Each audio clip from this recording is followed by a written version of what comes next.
Welcome, everybody, to Sprints of Consciousness, where we just kind of write and say what's on our mind. There is no pre made script for this, there is no pre planning. We don't make a list of prompts or anything like that to talk about.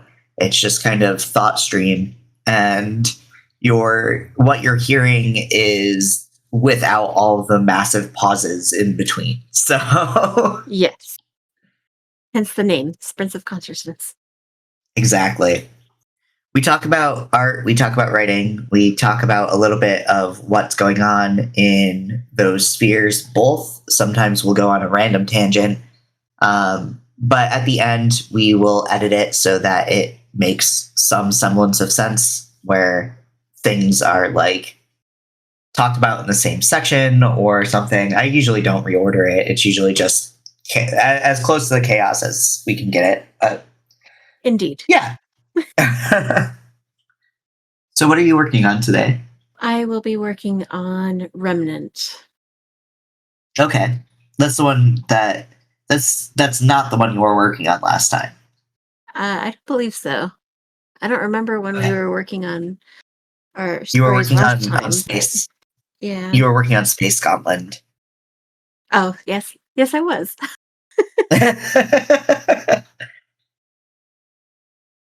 But this time I'm staying close to Earth. Hooray! I'm And how working about on you? Rose. So, working on Rose, I am working somewhere in the distant past. Let's say the early 1500s is where we're at right now. But I am on Earth, so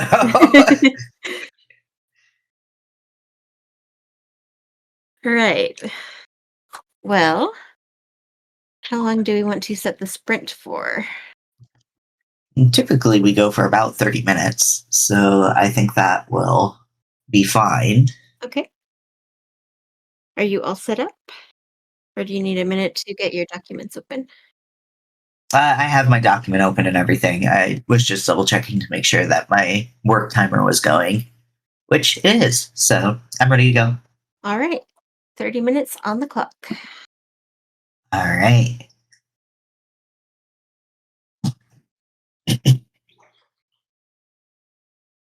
Just in case you hear traffic and stuff, I do have my windows open today. So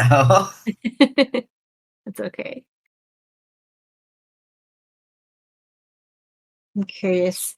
You have 3 monitors too, right? yeah. Do you keep one open for research, one open for your story, and one open for Discord? Yeah. I have my smallest monitor is actually set to portrait. So I have when I'm listening to music, I have Spotify open on the same monitor as Discord. And then my research and everything is on the monitor that I have to look up at, and I keep my writing on the tablet in front of my face.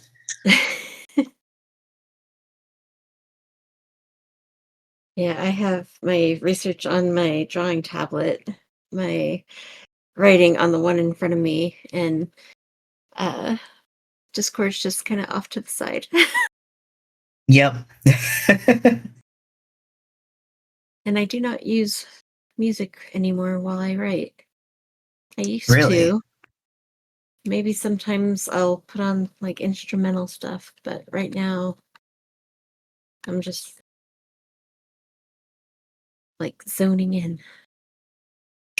Usually, if I'm putting music on, it's something that fits the vibe of what I'm writing. So, if I know that I'm trying to keep something upbeat, I'll Mhm. put on pop punk or something like that. I have smaller playlists that are just one genre or something that fits that vibe. Do you make a Um, playlist for your story? oh, absolutely. So do I. And I one At of this point, the I don't think I know any writers who don't. yeah, So one of the things that I do to get ready for a chapter is I like to listen to the songs that I created for either that chapter or that story, and I'll listen to it while I'm doing my morning walk, and Mhm. I'll just think of all the scenes that I'm going to write leading up to actually writing when I come back and start typing? Right now, I have just one big playlist for Tales from the Night Garden, but I want to split it up into just its books because, like, Tales from the Night Garden at this point is Lemon Balm, Aloe, Lavender, Amaranth, Narcissus. Those are the main five. We've got Stinging Nettle, Aster, and Rose, which are kind of side things. And I haven't decided yet if Rose is going to be one really long book or three novellas, because it might need to get split into three novellas. But, that's between 8 and 10 books. So I have like a 300 song playlist that I have all of the songs across the series in.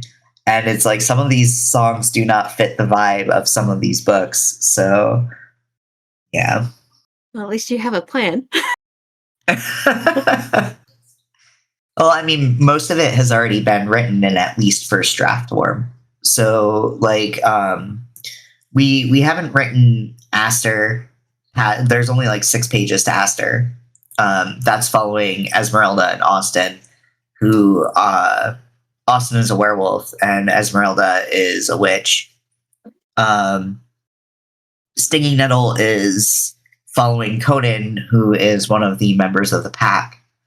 And then Rose is Acanthus's backstory. Mm-hmm. So, like, they're meant to be smaller. Like, you could read these as standalones, but they enhance the main books. Yeah. So I think that's the way to go. You kind of need to make them standalone, but also make them interconnected. yeah, I mean, they are. That way people can jump in whenever they pick up the book. Right. Because, like, the main 5 can't be that way because of how the arc flows. But, like, Rose, you could really read at any point. It just makes a little bit more sense. It adds a little bit of why Acanthus hates a certain character so much. Mm-hmm. I know who you're talking about. Yeah, I know you do. I'm trying not to be spoilery for the recording. Also, I just got some awesome news. What? Tell me. I should have Lemon Balm back by the end of the week. Awesome. That is awesome. Yeah, well, I mean, the deadline was the 5th. So, like, she asked for an extension on that deadline, which I was like, absolutely. Like, I know life happens and it's a long book. So, I was like, absolutely, that just shortens my personal editing window for my deadlines, but it's fine. So I'm really glad that we're getting it by the end of the week. So yeah, well, I'm happy for you. Thank you.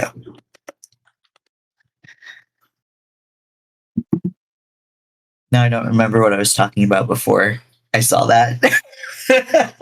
I don't remember either. Now I'm just happy for you. That's okay. We should probably get back to writing anyway. Probably. This has not been much of a sprint so much as a chit chat. Let's talk. Yeah. As if we didn't talk before the sprint. I know, right? Jesus. Why are we like this? That's why it's called Sprints of Consciousness. Yeah. All right, lock in.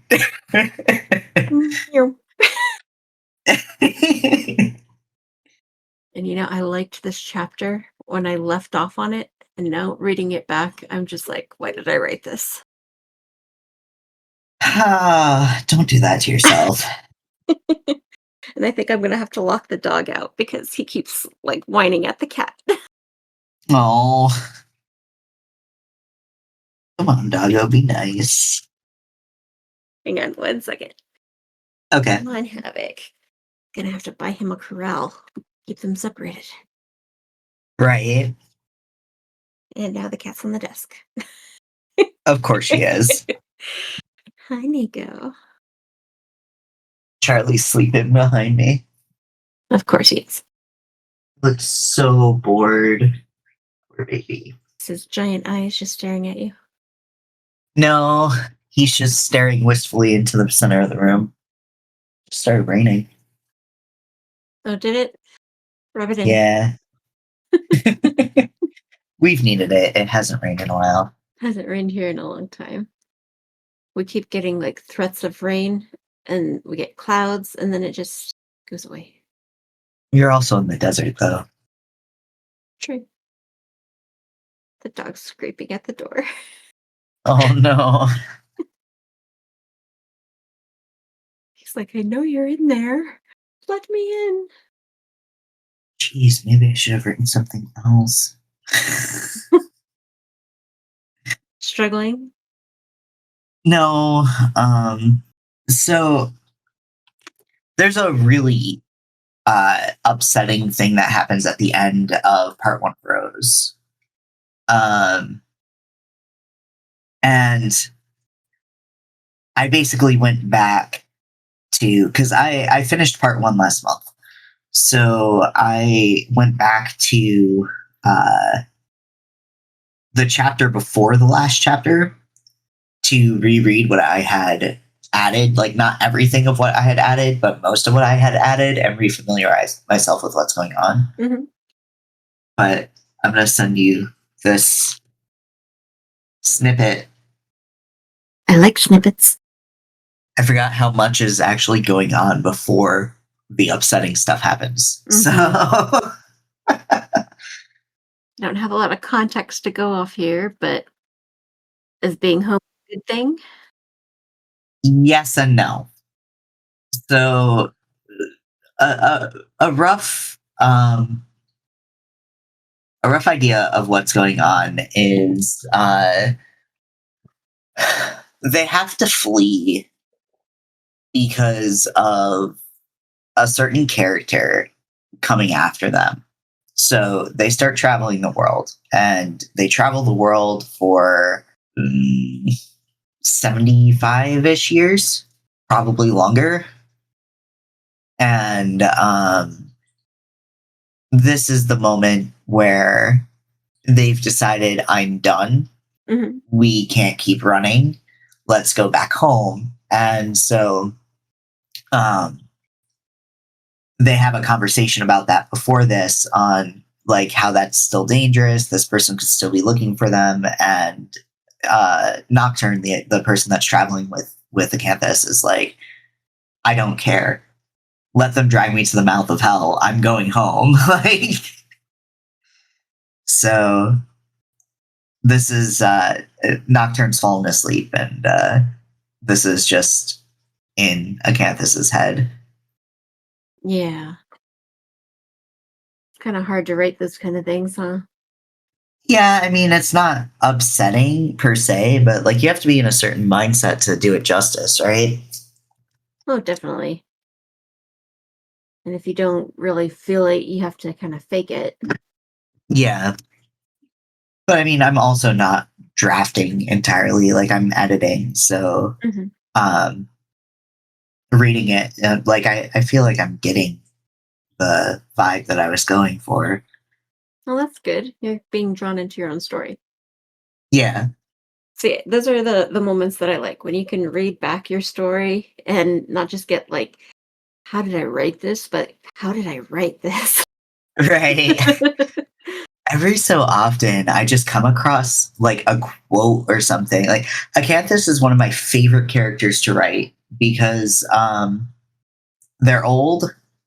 They are very well lived, so they've had a lot of experiences, and they have like this weird detached kind of aloofness while also being incredibly deep. Like their emotions are incredibly deep. So like every so often I'll type something in their point of view, and then I'll forget that I have typed it, and when I'm going back and reading it, I'm like, oh my god, that is a banger of a line. Like I came up with that. Like, Right? And I'm writing some of the stuff that I wrote, like, in I don't even know, when was this written? There's a way to look up the timeline. This is a new document. Where's the old version? Problem with, like, rewriting things is sometimes it, like, saves over your old draft. right. Let's see, when was this one done? 2018. Wow. So, like, these were done in 2018, and some of the lines in here are just like, wow. I'm writing somebody's favorite novel right now. Right. And my cat is trying to delete it by rubbing her face on the keyboard. But don't you ever just feel, I don't know, shocked that you took it from a blank page to what it is today? Oh, absolutely. Half the time it's like, okay, like if only I could bottle this feeling when it comes to actually drafting. Because like, this is also why I go back and edit often, even if I'm not at like an official rewrite or draft change, because like I know when I draft it. It's like that meme we talked about the other day. Did you ever have a A did you dream? yeah yeah and then you go back and you tighten it up, and then you go back and you tighten it up and go back and tighten it up, and then like suddenly your first draft reads like, ah, yes, this could be a novel. Like, Uh-huh. And like we were talking about, our first drafts don't even sound like what they are today. mhm.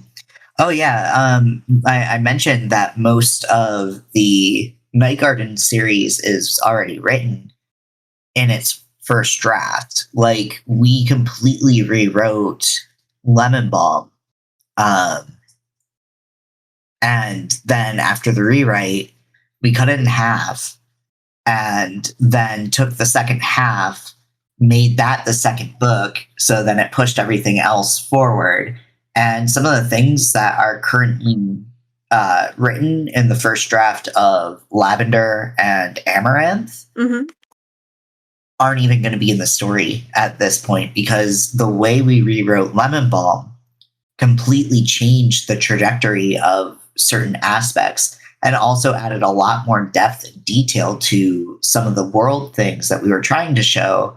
But because originally we wrote it in such a way that it was focused on just more of like Acanthus and Cypress and their romance aspects, a lot of that stuff was just like kind of glossed over or tossed to the side. And I was like, this really isn't a romance. Like, we weren't trying to write a romance. So originally, Acanthus and Cypress were supposed to be friends, and they wound up like they were going to wind up going a completely different direction. There was more to do with like certain hunter aspects that we really don't get into with the rewrites. And like, it's just interesting how much the story beats that are important stayed the same, but things changed so much from the first iteration to what it is now. And like, even with rewriting Aloe, if Lemon Balm is about Acanthus and Cypress, then Aloe is about the Night Garden and why it's important. Yeah. So it was just too much to put into one book. So Yeah. Well, sometimes you have to break it down like that because it's too much to fit into one story or two or even three, you know? yeah. Well, So, and that's the thing. Like its original iteration, the issue that we had with it was Cypress didn't like have any growth whatsoever. Mm-hmm. And like I gave it to beta readers, and Oh, our like one timer just person went really off. enjoyed what? Our timer just went off. Oh, But you gave it to beta readers? yep, I gave it to beta readers. One person really enjoyed Cypress. One person was like, kind of a dick. And then one person was like, I absolutely hate this person. I didn't Oh want to no. continue reading this book because of this. So we were like, okay, so we need to have people see where Cypress is starting a little bit more so that they can, empathize with that a little bit more. The next person who read it was our developmental editor, and she's like, I love these characters. They're really in depth. Like, these are certain things that you can do. This certain situation feels like it was out of character, so I'm wondering where this is coming from. Blah blah blah blah blah. Like developmental editors do. So I think the way that Lemon Balm itself went through 8 drafts. The final edits are the 9th draft. Yeah. So like it had a lot of rewrites. Well, you're on the final draft now, aren't you? Yeah. When we get our notes back for parts 2 and 3, that is like I said, 9th draft. That is the final draft. I'm editing it, and then I am getting it to our publishing platforms and getting it out to our backers. So Awesome. I think you have come a long way from blank pages to 9 drafts to the final draft. it has definitely been a lot of work, but I'm really proud of it. And I'm hoping that people who read it enjoy it as much as we do. Because, like, honestly, books are such a labor of love. Like, they're not easy to write. And anybody who says it's easy to write needs to get the hell out of here. Like, yeah, definitely. It's a labor of love. You can't not write something and not love it, and hate it equally. yeah, exactly. Yeah, there have been so many times where I've been tempted to just like delete my entire manuscript and just be Throw like, it out what the am I window. doing? Yep. This is awful. Like, Well, I know. I've shelved this project several times. Just like I mhm. don't want to work on it right now. And part of it was just like lack of inspiration or getting kind of demoralized with like the state of things. Yeah. Oh yeah, the horrors, they are persistent. Yes, they are. But so are we. Yes, we are. We are tenacious. You gotta be like a cat and just keep bouncing back. Exactly. And when push comes to shove, we shove it off a shelf. Like the asshole cats we are. Right? Insert picture of Voidling here. Oh my god. Yeah, right? He is such a menace. So is Vigo. She's still on my desk. I got her to get off at one point, but she came right back. Charlie's actually being good for once. Knock on wood. Yeah, right? So how far did you actually get? Because we talked for a long time. I only got like a page in. I got like 400 words. That's actually pretty good. Yeah. I do need to turn on my light though, because it is very dark in my room. Same here. I kind of like it being dark though. I might keep it as a goblin cave. I cannot have a goblin cave. I need light. Ah, you're like a couple of my friends like to joke and say they're sentient plants. What was that? A couple of my friends like to joke and say they're sentient plants. Sentient plants. I am not a sentient plant. I just can't see my keys. See, I have a light up keyboard, so I don't have that issue. I do too, but it's very dim, and I can't remember how to make it brighter. Oh, I need to like remake my outline for some of these chapters because some of the things that I have been like revising, Mm. I'm putting in earlier, and it's kind of throwing me off because I know I'm going to delete it later on. But the note card method where you make note Yeah. cards. I have Scrivener, so I use the cork board and the description synopsis thing. So I can just like jot out my notes right there and have the cork board. But right now, I don't have anything in this chapter, so what to do?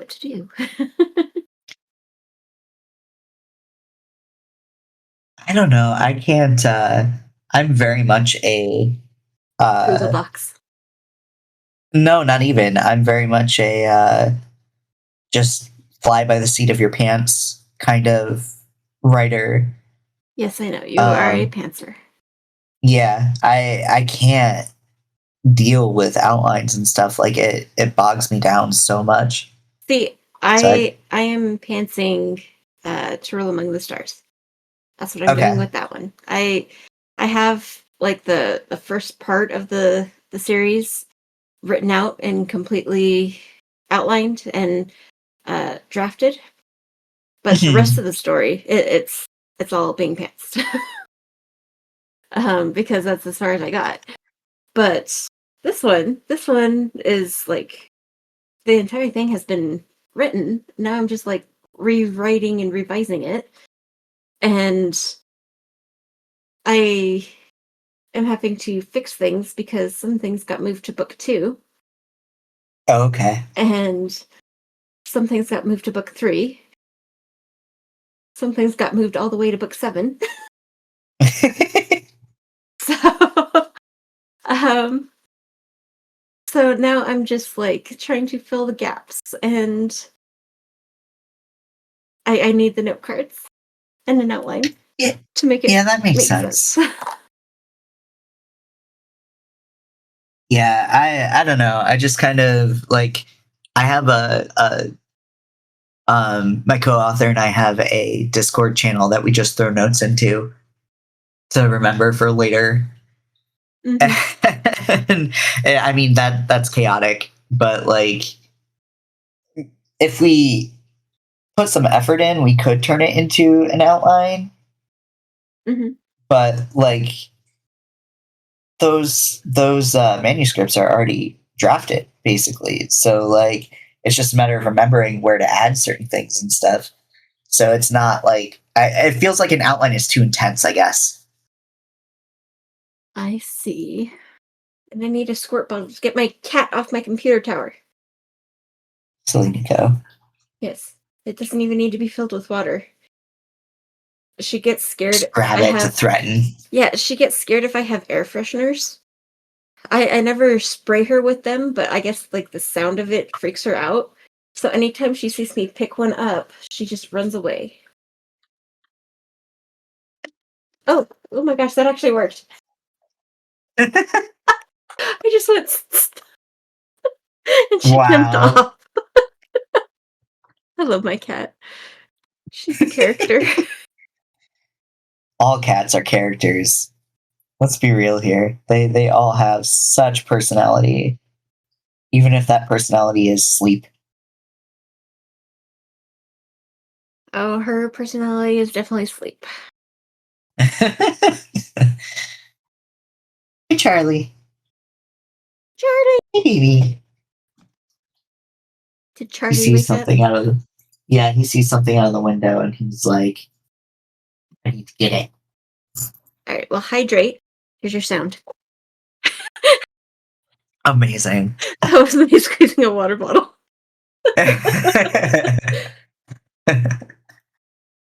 I literally have 3 drinks on my desk right now. So do I. Although one of them is empty.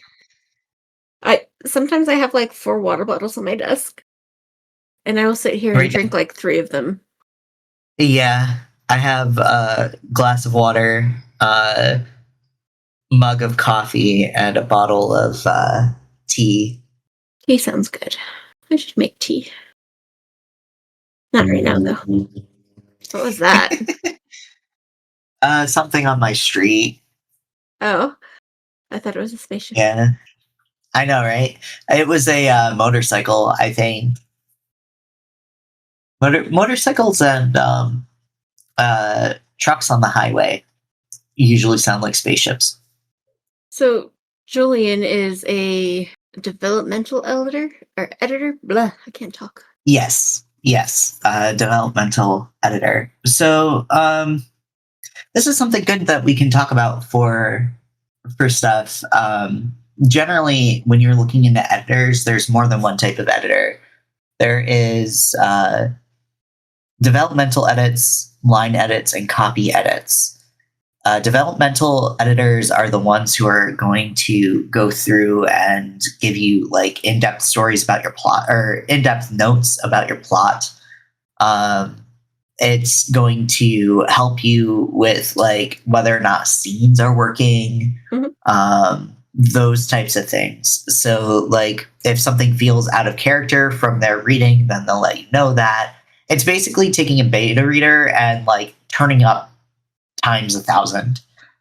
Like if you're going to go for an editor, I think that developmental edits are by far the best edits you can go for because it will really make your story shine. But I don't remember the difference between line and copy edits. I know that copy edits are like what the actual like writing looks like periods, punctuation, grammar, that type of stuff. But you also get a bit of that when you get a developmental editor. Like they're not going to go in depth with a fine-tooth comb. I can talk. They're not going to go in depth with a fine-tooth comb the way that like a copy or line editor will. But developmental editor will be hands down the most helpful when it comes to your actual story. Yeah, because when people talk about, oh, you need to get an editor, usually they're just being broad. Like, you need to get an editor. But which kind? Copy editor? Line editor? Developmental editor? I can't say that word for the life of me. Developmental editor. Okay. Editorial assessment, developmental editor, copy editor, and actual editor, proofreader, fact checking, proofreader, content editing. I looked up. There's like 15 of them. Yeah, but the main 5 are editorial assessment, developmental editing, copy editing, proofreading, and fact checking. So, editorial assessment is like broad feedback. Developmental editing is detailed feedback on the big picture stuff. So I honestly think those two can be combined because a developmental now I've got you doing it. Yep. A developmental editor will give you the in-depth stuff and the broad stroke stuff. So like you like an assessment is cool. I guess our beta readers, I should call them, beta readers. Our beta readers did that for us, right? So then the developmental edit is, like I said, is like beta readers times 1,000. Like they give you like I should show you my notes sometimes because like after you've read the book, I can send you like Julian's notes and the previous draft so you can see the differences. But she literally goes line by line and makes comments. Like there have been times where I have had every single sentence of a paragraph highlighted with a different comment about what that sentence was doing for that manuscript. So like when I say they go in depth, like, it's in depth. It is in depth. And like I love it.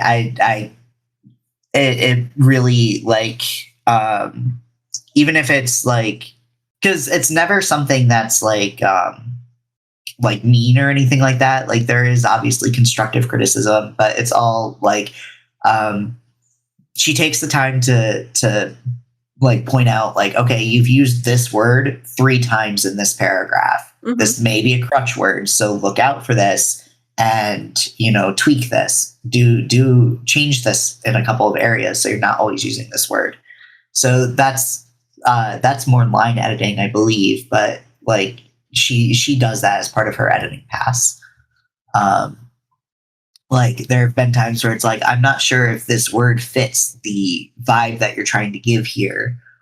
There's been things like, okay, I absolutely love this description, but I feel like you are putting the description in the wrong areas. So give me more about this aspect than this aspect. Yeah. You know, those types of things. So developmental editing, like hands down, if we did not have a developmental editor, I do not think that I would be nearly as happy with Lemon Bulb as I am. Mhm. But copy editing is spelling, grammar, capitalization, word usage, dialogue tags, numbers, weird tenses, inconsistencies in description, those types of things. So like it's like these things kind of overlap in some ways. I guess line edits and copy edits are used interchangeably, but they're not entirely the same thing. Line edits are more like how your words flow, Mhm. and copy edit is like the stuff that I just listed off. Yeah. Well, that's definitely something to keep in mind when I start needing an editor. Right. But I think looking into editing is something that you want to do after you've already reached your maybe not your final draft, but after you've drafted and revised.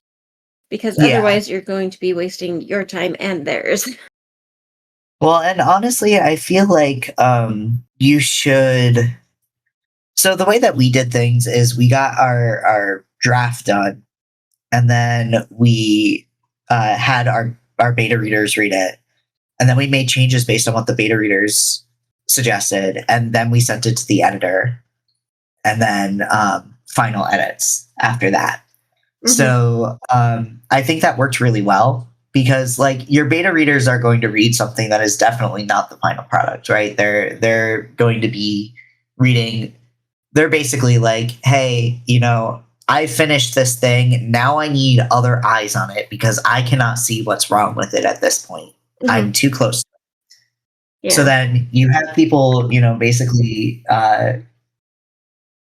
critique your baby, and then And pick it apart. and then yeah, and then you take their pick parts, decide whether you agree or not, and then you know make changes and be really self-critical with those changes, and then you know be like, this works, this doesn't. Okay, people really like all and always have more than one beta reader. Like you want like we had 3.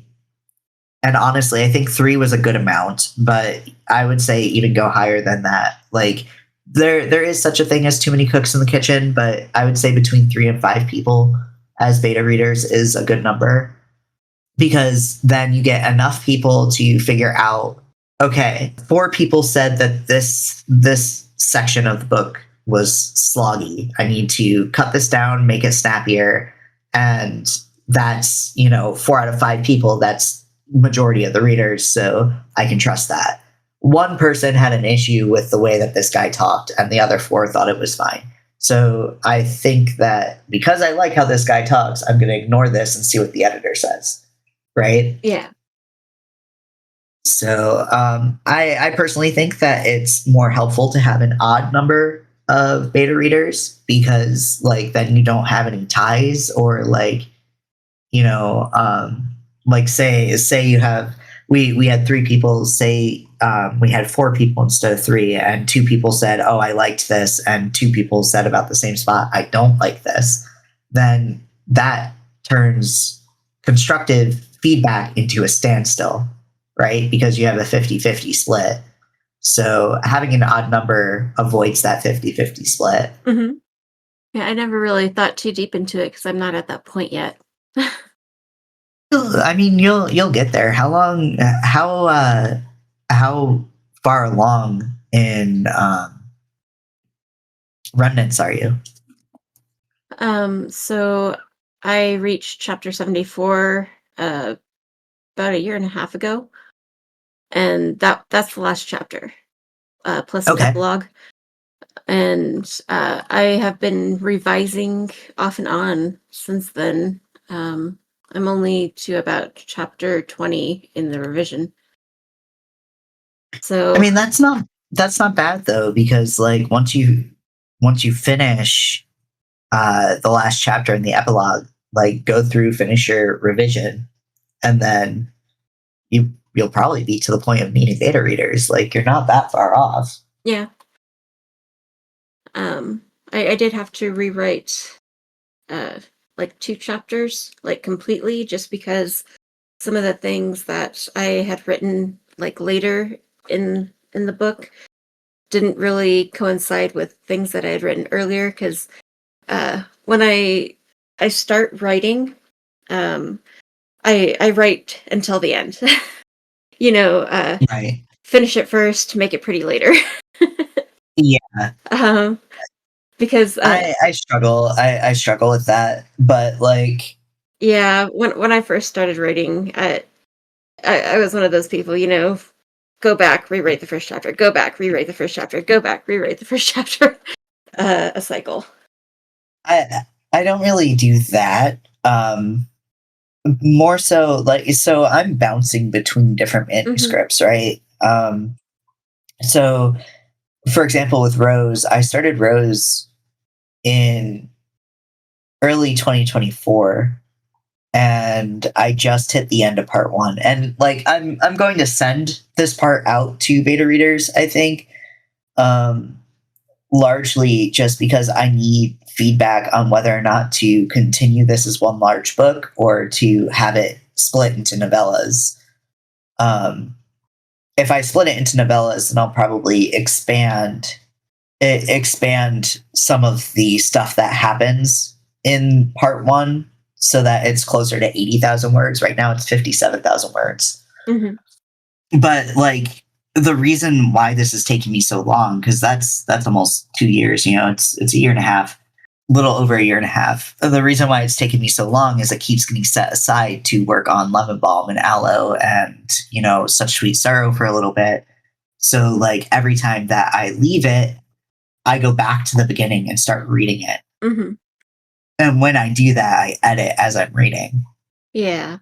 Well, once you get the debut novel done, I think that will take a lot of the pressure off, and then you'll be able to go forward with the other novels a little bit easier. I think so. It was interesting because like we wanted to have most of the series written before we published Lemon Balm, Hmm. because that gave us the option to change things in the first book that changed later on.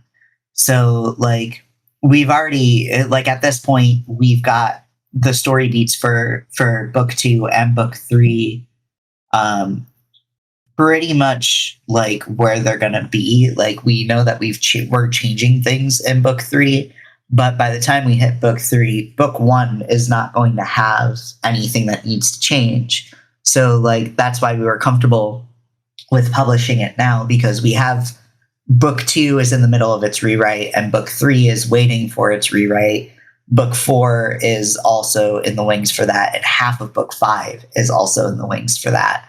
So like we wrote our first drafts all the way to the middle of book 5, and by the time we changed the things in book 3, the stuff in book 5 is pretty much no longer relevant because we've completely changed one of the story beats in book 3 so that it makes things that happen in book 4 make a lot more sense and flow a lot easier. But again, like by the points that we're changing, there's nothing in book 1 that needs to change. based on what's going on in book 3 or 4. So like that one going out is totally fine. Whereas like if we had already put it out, there are things that we've changed in book 2 and book 3 that like if we hadn't changed them in book 1, it would be causing issues if we had already published that.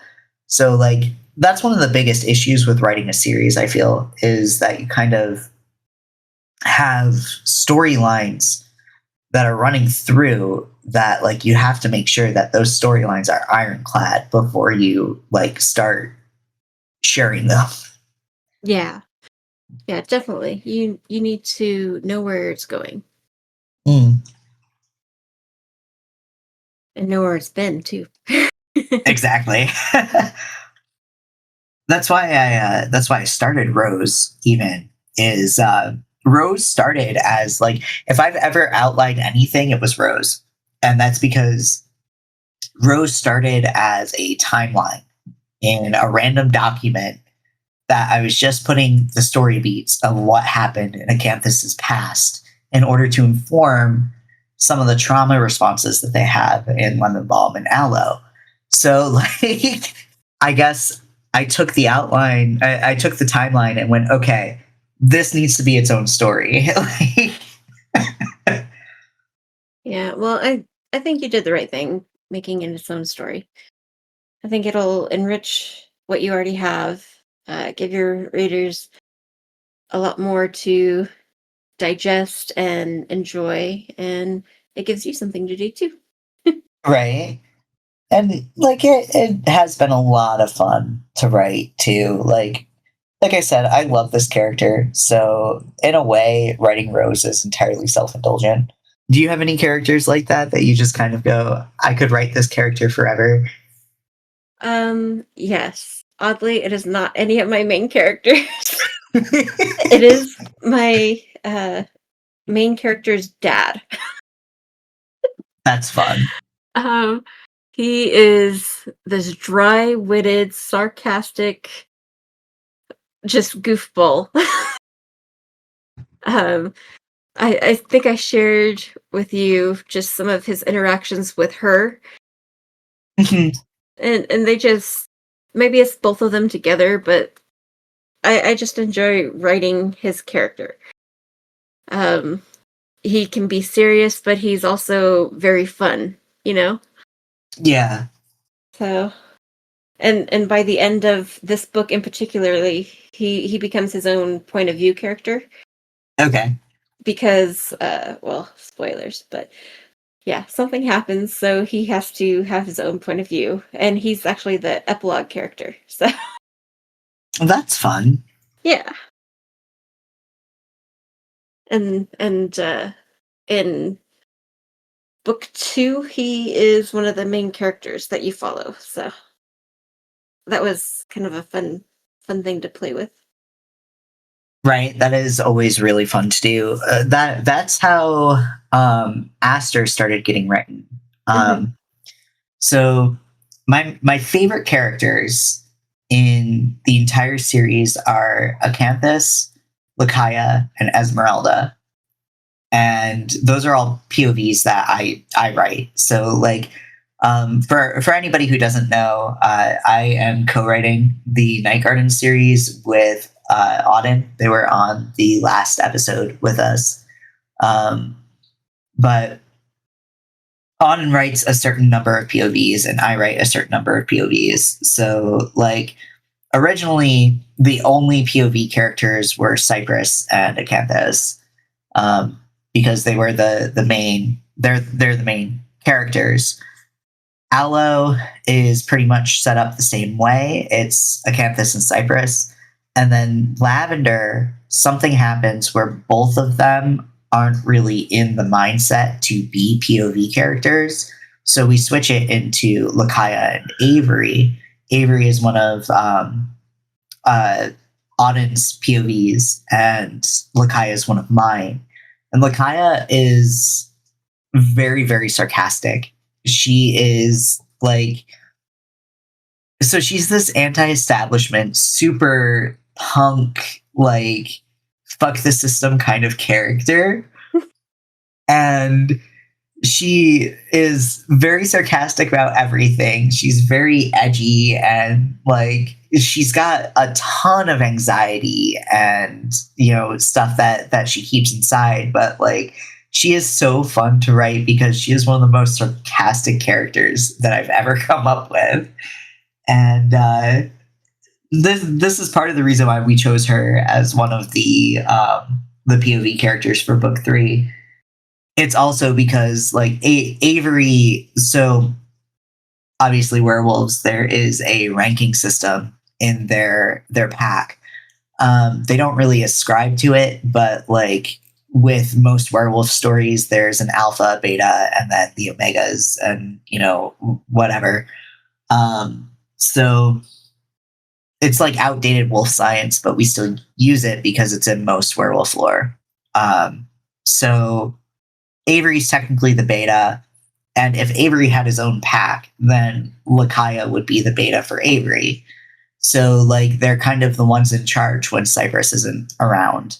So it made sense to make them the point of view characters, but also like I just really love diving into her mindset because it's like I get to like go back and try to emulate my angsty 19-year-old self. And it's just a lot of fun. And then Esmeralda is she is a witch, a very long-lived witch who has some PTSD and definitely is one of those very caustic people. You know the types where it's like you say hello to them and they kind of glare at you and say fuck off kind of idea. She curses like a sailor. She is a very like take no shit type of person. And also like I'm from New York originally, and like there's a certain vibe in New York. I'm going to get a lot of people pissed off at me for saying this, but like people in New York are kind, but no. They're nice but not kind. So the Midwest is kind but not nice. New York is not nice but not kind. Like if you have a pop tire on the side of the road in New York, someone will pull over, call you a fucking idiot for driving through, a space where you could get a pop tire and then help you change your tire. In the Midwest, you'll get somebody be like, "Oh shucks, that sucks, hon," and then keep driving past. Like, so like this is just like my personal experience with having lived in both places. So like Esmeralda is one of those people that is nice but not kind. She will tell you to fuck off. She will not take any shit. But if you're in true trouble, she will stop and help you. And she also has a lot of depth that she keeps very hidden and protected behind that caustic kind of feeling. So she's so fun to write because it's like so many layers of little things that add to her character. I'm sorry, I didn't mean to go blabber for 80 years about my characters. No, you're fine. I think that's one of the good things about authors. If we can talk about our characters with a lot of passion, that means that we actually know a lot about them. Right. And that we've developed them to a point that we can actually talk about them.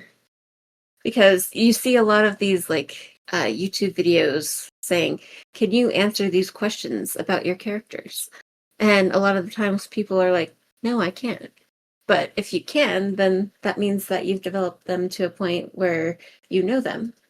And it's not just those kinds of questions, it's like weird little habits. Like my character, you know, because I've shown you my detailed character profiles that are like 3,000 words long. Oh, trust me, mine are huge too. Acanthus's is like 22 pages. Yeah.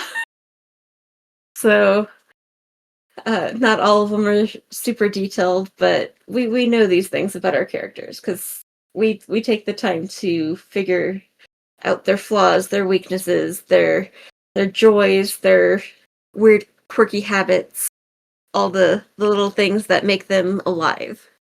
And I think that that's important, especially for major characters. Like maybe not as important for minor characters, but like for example, since the beginning, Acanthus has had this habit of, like I mentioned, they have anxiety, PTSD, like they have some mental things going on. So one of their anxious tics is to braid their hair. Like they'll braid and unbraid, and the repetition soothes them.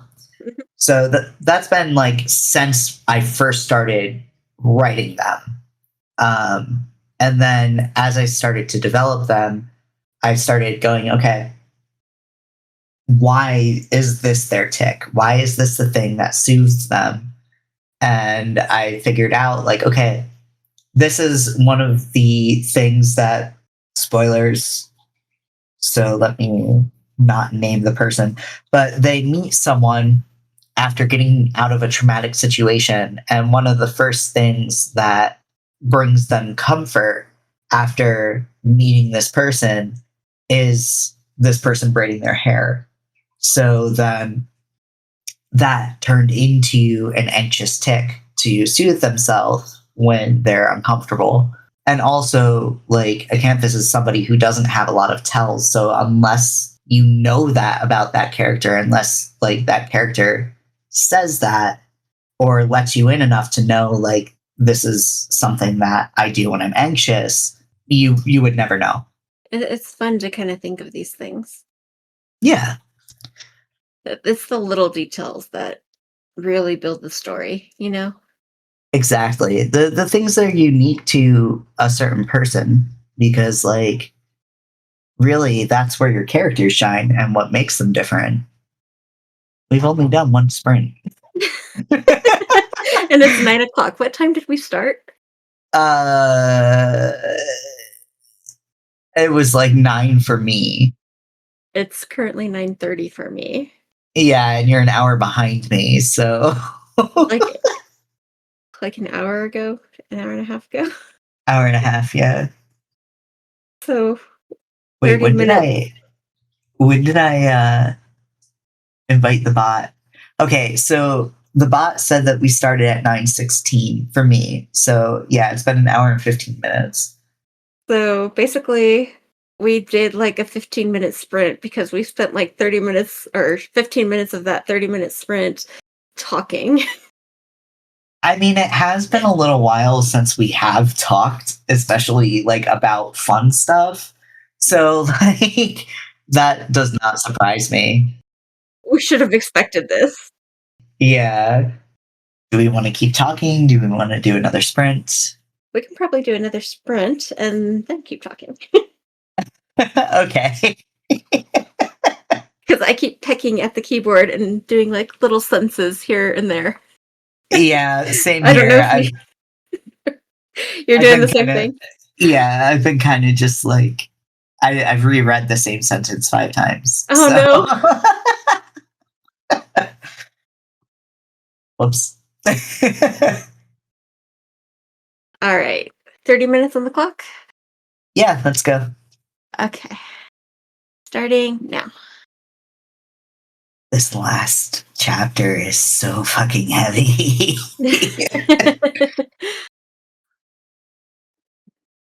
Yeah, I could tell from the last paragraph you shared. That's still the second to last chapter. So technically, I'm still in the second to last chapter, but like, yeah, this is just really heavy, and the way it winds down is very tragic. So I'm just like, uh. So how'd you do on your end? I'm still in the second to last chapter. I'm on page 113. Where did I stop? 1, 2, 3, 4. It's 5 pages away from the top of the chapter. So, yeah, that goes pretty on par with my typical pace. I got through about 4 pages. Yeah. I can't really do pages in Scrivener. Or I guess you can, but I have it in the Scrivenings view. Yeah, the oh my god, what's it called? where it like mimics a typewriter. Yeah, basically. I even have it so that it's like typing in the center. Well, I was not keeping track of my word count, mostly because I was kind of rereading this chapter and editing as I went, and That's I why I go. That's why I go by pages instead of by word count. and I didn't edit that passage I gave you as much as I could have, I guess, because I'm rereading it and I see too many alls in there. Yeah, there's a couple of repeated like all for it stuff. Like Yeah, yeah, but that's what the next pass is for, I guess. right. I didn't point it out because I figured you're still drafting, but Yeah. you know, Bree does not die, by the way. I figured if you're in, you said chapter 22. That one was from chapter 20, but yeah, Okay, still in the 20s. yeah. But I mean, but I'm in chapter 20 now, or 21. awesome. My chapters must be really fucking long because let's see, 1, 2, 3, 4, 5, 6, 7, 8, 9, 10, 11, 12, 13, 14. I have 14 chapters, and this is nearly 58,000 words. My chapter word counts are around 4,000 each. I don't know how many your word counts are. I try not Um, to go over that, because if I go over that, then it feels too long. I don't know. I can just kind of highlight the chapter and see how long it is. Because I go by like mini arcs. Like I basically get through a certain set of scenes before I change my chapter. So like the chapter that I'm working on right now, um, is just short of 5,000 words. It's not too bad. If yours are around 4,000, mine's 5,000. That's a little longer, but it's not like it's noxious. I am kind of breaking up paragraphs, but this gives you an idea of what happens. Okay, gotcha. And I need to edit that one line because it looks like it's missing a word. I haven't gotten that far yet. That's fine. You'll get there. But yeah, you recognize that she's telekinetic. She stopped her own fall. Okay. Does she know she's telekinetic? Yes, Okay. she calls it her curse. I mean, clearly not. It just saved her life. Well, this is kind of her pinch point, sort of. It's where she Okay. starts using it. Gotcha. She kind of went her whole life ignoring it after a traumatic event in her childhood. And this is where she goes, okay, maybe I can actually use this to my advantage. And it's more out of necessity than actual desire to use it. But Okay. um, also, this is where she meets Derek because he sees her falling and doesn't realize she stopped herself. Gotcha. And he's in a flying suit. But to do so, he sacrifices his only way out. Well, okay. Because he has been repairing his suit to jump out of the remnant sector. And he only had one shot to do it. But instead, he uses that to save her. I mean, that shows the character, though. hmm Yeah, and inadvertently paints a target on her back because they're after him. Oh, no. So it just goes full circle.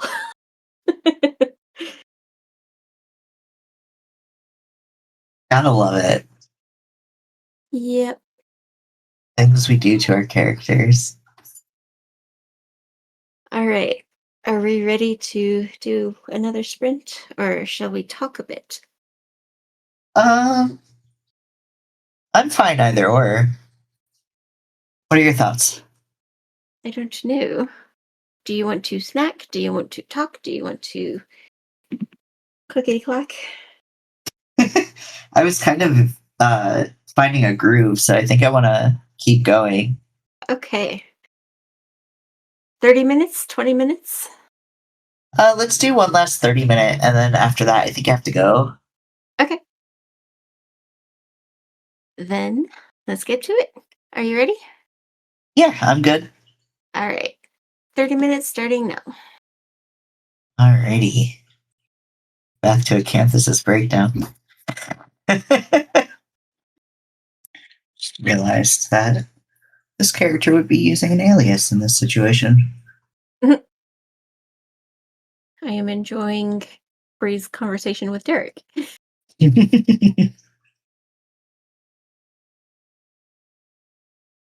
Oh, apparently he did notice the rock bubble. Okay. But she does not want to explain it. I forgot about that. Do you ever rediscover things in your writing too? Oh, all the time.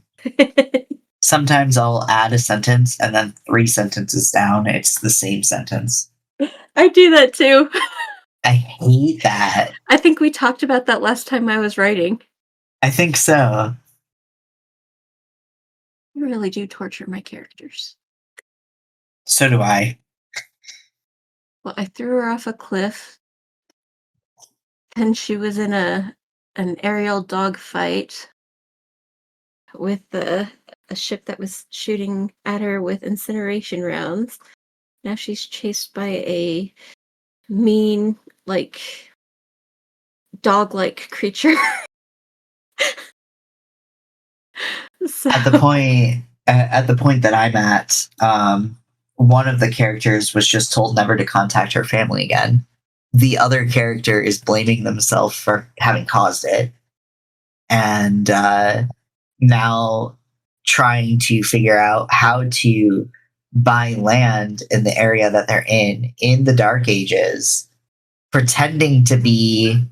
So they're from a noble lineage originally, but they're like 300 years divorced from that lineage. So, like, because they're a vampire, they're immortal. So they're trying to figure out how to pretend that they are from the current line, um, without giving that away, while giving a false name so that the person that's looking for them isn't going to be able to find them. And they're like less than an hour and a half away from that original area where somebody is looking for them. So they're in a very tight spot. yeah. This poor character has had like crisis of consciences, has had to do some awful things that they don't agree with, has had to try and commit murder, has had to run for like a third of their life. Like they have not been having a good time. Nope. Although Brie getting attacked by this dog here, it made her trust Derek. Because I mean, that's a good thing, right? Because you want that to be established right away. Yeah. That's the only reason we torture our characters. To move the story along. Exactly. Right? It's just to move the story along. It's fine. I could be nicer to Acanthus. They have a really tragic backstory in so many ways. Yeah, it could be nicer to Brie. She doesn't have the best life either. But it's okay. Yeah. It's for the sake of the story. Mm-hmm. God damn it. So it's a running theme. It's a running theme in our books that if someone says things are starting to feel okay, something massive is going to happen. And Acanthus just said things were starting to seem as if they would be okay.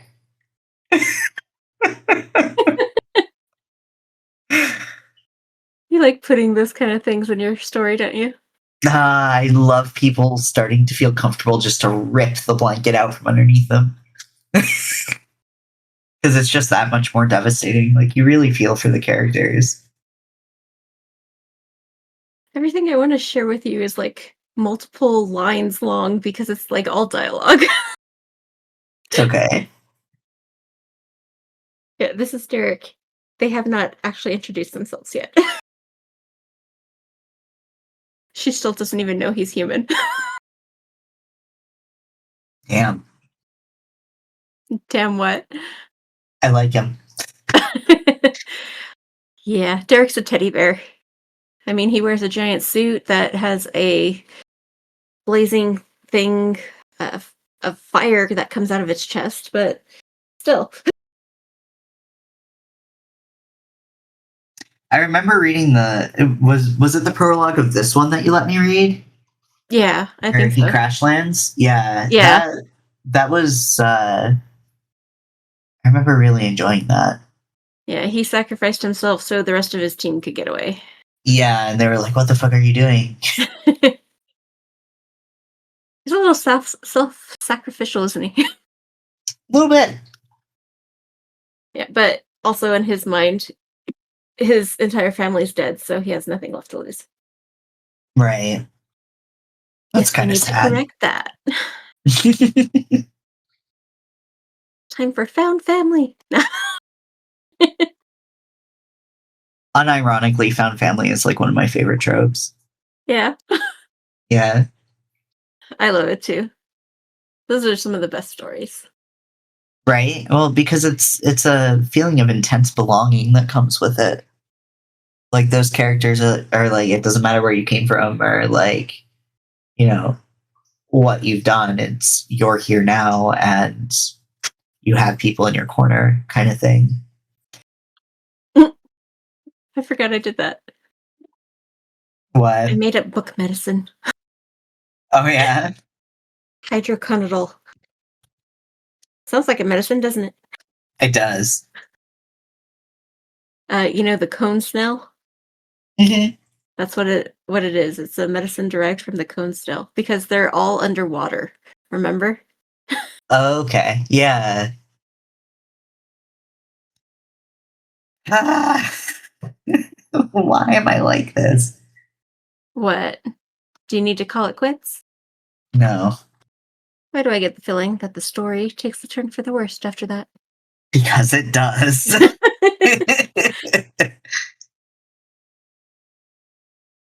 Does not take long. Oh no.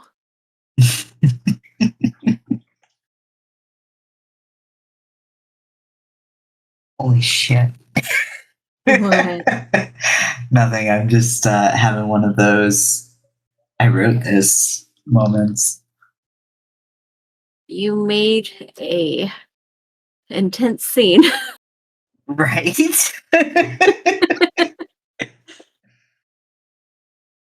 This is first draft. Mm-hmm. Like I haven't edited this at all. Like this was something that I drafted last month. The timer just went off. Okay. I just got to the end of the chapter too.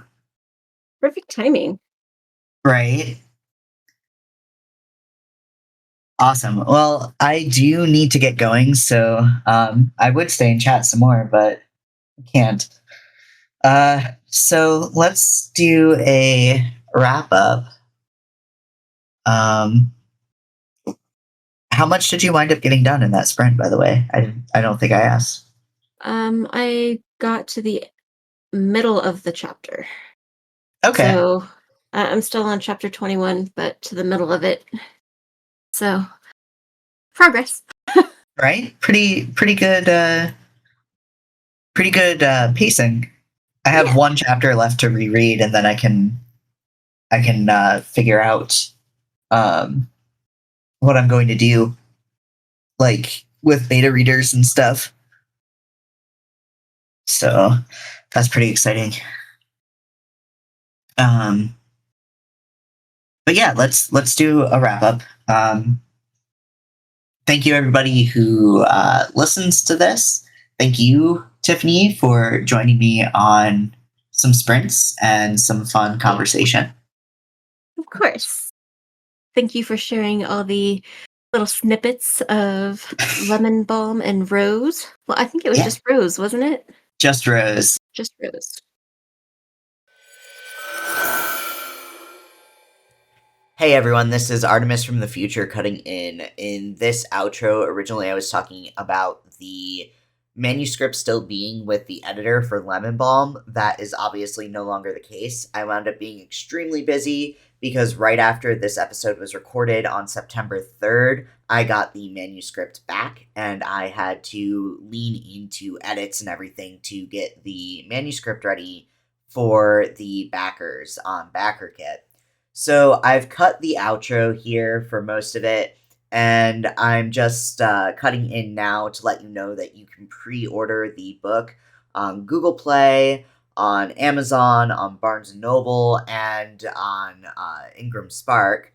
Most of that is US only. It seems like the UK and some other places are having some issues with ordering. I'm thinking that's because it is in a pre-order, but I am working on getting that fixed.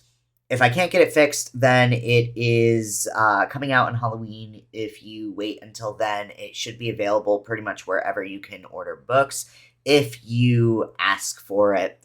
So now I'm going to cut back into Past Me, and thank you for listening. Just like the last episode of Sprints of Consciousness, I don't think that there will be a release schedule or anything. These will just come out on Fridays whenever we feel like releasing one. I'm trying to get it so that the Patreon and Coffee supporters hear it 2 weeks before it's released. So at the minimum, this will probably not come out until end of September, beginning of October, depending on when I can edit it. So, yeah. Next time that we get together, maybe we'll record, maybe we won't. We just don't know. Yeah, we shall find out. Depends on where our consciousness takes us. Exactly. All right, let me... Thank you. Bye. Well, hold on. I was saying goodbye to them, not you. Okay. Okay. I will give you bye, a different everybody. Bye.